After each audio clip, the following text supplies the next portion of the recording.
back to Horse Bytes, your go-to source for keeping up with the show jumping world.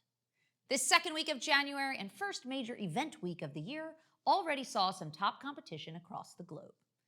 We saw the 5-star World Cup qualifier in Basel, the start of the Middle Eastern tours with 2 4-stars in Doha and Abu Dhabi, and the first FEI week at the Winter Equestrian Festival in Florida. We got you started last week with some statistical terminology, and we'll build upon that to share some insight about the top crop of up-and-coming Grand Prix horses to look out for this season. And of course, cover yesterday's big deadline for Olympic hopefuls. So let's jump right in with last week's big winners. All right, let's take a look at the winners of the week. Our biggest winner was Peter Davos and Moms Toupie de la Roque, who claimed the lion's share of the prize money of €104,300 at the 5-star World Cup qualifier in Basel. Herefried Puck and Equicrown Nax LV won the 4-star in Doha at Al Shakab. Germany's Sophie Hinners and Sinclair topped a 10-horse jump-off at the 4-star in Abu Dhabi Al Shira. And week 1 at WEF saw reigning Olympic champion Ben Mayer and his young winning mount from London Olympia's World Cup leg, and Jus de Grecienne taking the win in Wellington and picking up $46,200 in prize money.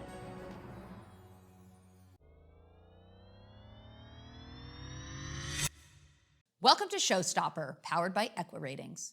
Each week, we're going to take a deep dive into the stats, numbers, movers, shakers, and in-depth stories that drive our sport.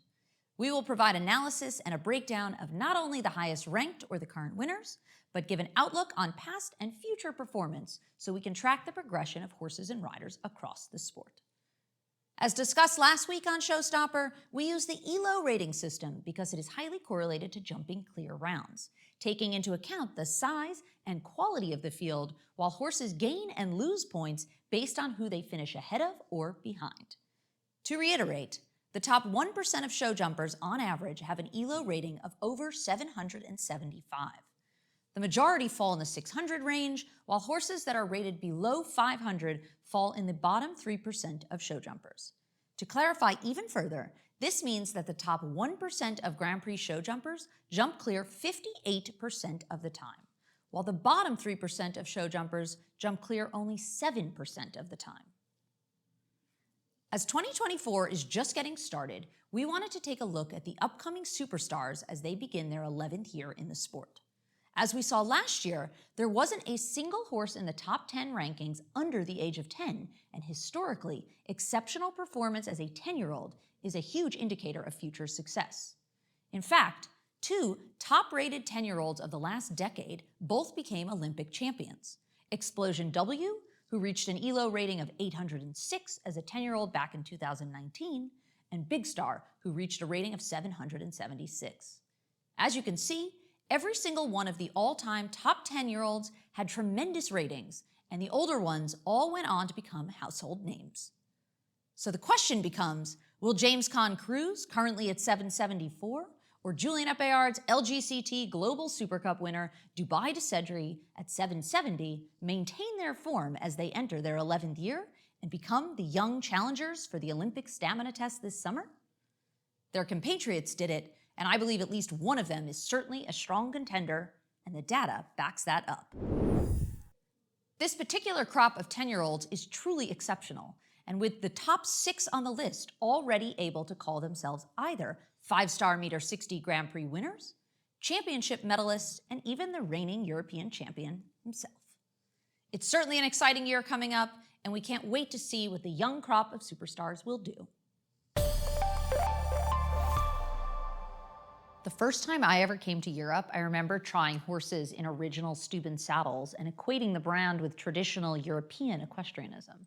I was always shocked about the longevity of the saddles, and given the fact that I know people who ride in Steuben saddles older than me, Steuben's commitment to quality is clearly unparalleled.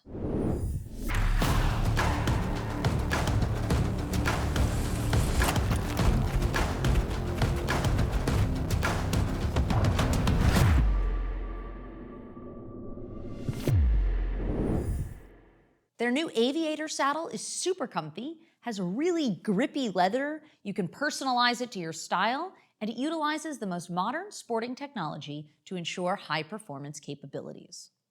All right, let's take a look at the wild things of the week. Okay, she's looking like she's getting ready. Oh, yeah, look at that. Oh, this one, whoa. What kind of distance was that? A little bit. Oh, yeah, that's a lot of airtime between her and the saddle. Okay, this one, she's coming around the turn, looking good. Oh, that was not so good. Landed on the backside. Okay, this is looking good. We all know indoors in Europe, very tight on these turns. Okay, she's doing pretty good. Been tight. Looks like she's trying, looking. Oh, yeah, hanging off the side there. Let's see if she can keep it together as she goes. Great reaction there. Making another inside turn, looking. Come on. Whoa, a little bit deep, more air time. 2 in the 1. But she gets it done. Look at this again. Whoa, hangs off the side. And this is a photo we know all too well. But those were your wild things of the week. Do you guys have any funny, crazy videos you want to share with us? Please send us your home videos and get an opportunity to be featured on Wild Things.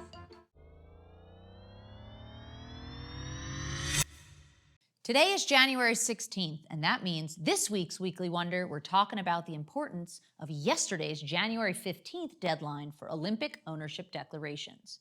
For those of you who aren't sure, and that includes a lot of professionals out there, the FEI requires that all horses competing in the Olympic Games must be the property of owners of the same nationality as the athletes.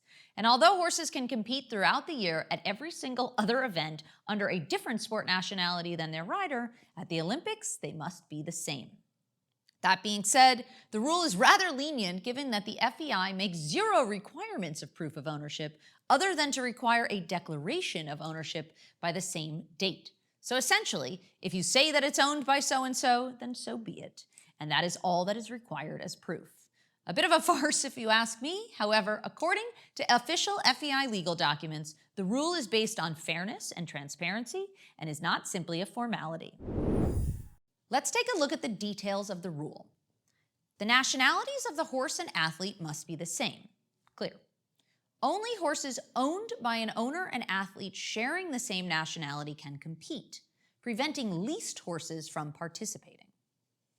If the horse is sold between January 15th and the start of the Olympic Games to a new owner of the same nationality, eligibility of the horse will remain intact. But if it is sold to an owner of a different nationality, it won't be able to compete.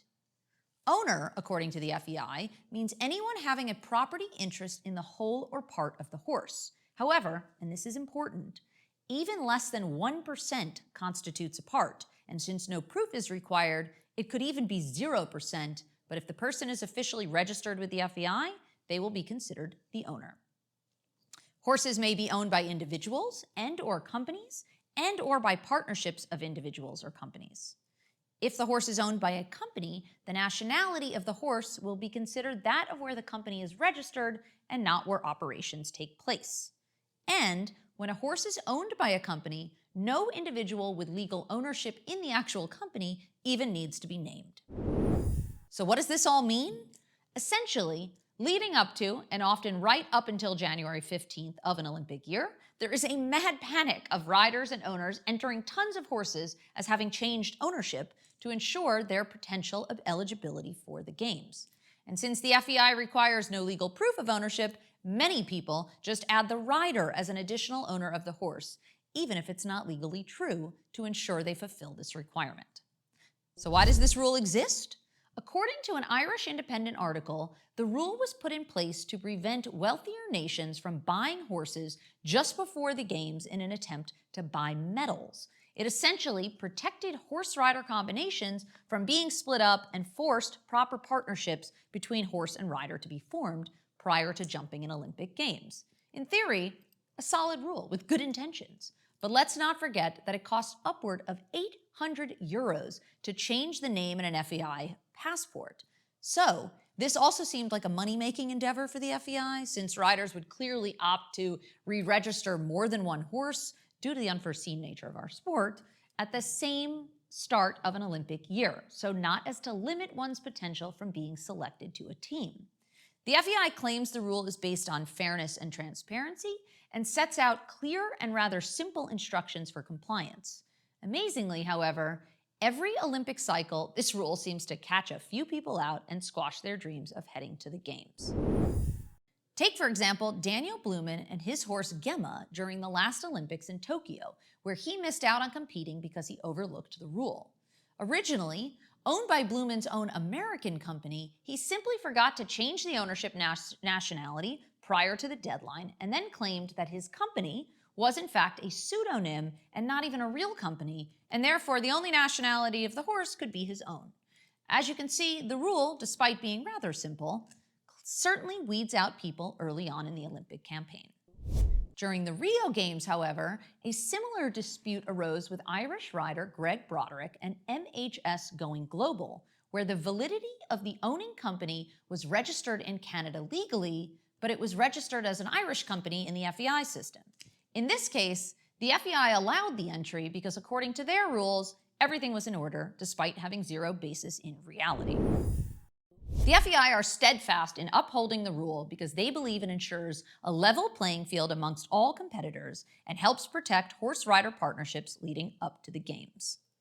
Bottom line, the rule is a precise stipulation and tons of riders, whether they have a legitimate chance or not to go to the Games, rushed to change many of their horses' ownership as of yesterday in the FEI system. And anyone who missed that deadline can count themselves out from eligibility for Paris. That's a wrap up on this week's top highlights. Catch us next week for a roundup on the 11th leg of the Western European World Cup League from Leipzig, the first 3-star out of Oliva, and the official Week 1 of Wellington. Meet us here every Tuesday at 6 p.m. Central European Time, noon Eastern Standard, and stay tuned wherever you get your socials for constant updates and clips from our show. Drop your comments below and we'll be sure to answer as many as we can. And follow along all the action as it unfolds here on Horse Bytes, your go-to source for keeping up with the show-jumping world.